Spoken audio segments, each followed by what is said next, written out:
నమస్కారం ఘంటారావానికి స్వాగతం. ముందుగా ప్రధాన అంశాలు. ఢిల్లీ సీఎం ఎవరనే విషయమై నెలకొన్న ఉత్కంఠ. రేసులో 4 కీలక నేతల పేర్లు.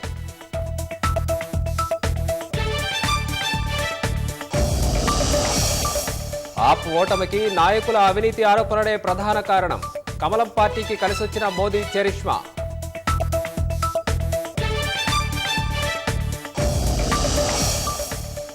ఔటర్ రింగ్ రోడ్డు టెండర్ల వ్యవహారంపై త్వరలో సిట్.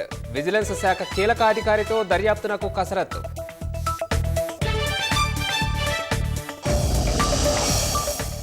హైదరాబాద్ ఓఆర్ఆర్పై రాత్రి వేళ ఆకతాయిల హల్చల్.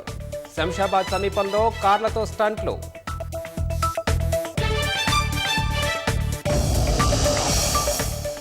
బందీల విడుదల వేళ హమాస్ తీరుపై ఇజ్రాయెల్ ఆగ్రహం. మళ్లీ యుద్ధ హెచ్చరికలు, కాల్పుల విరమణ కొనసాగింపుపై అనిశ్చితి.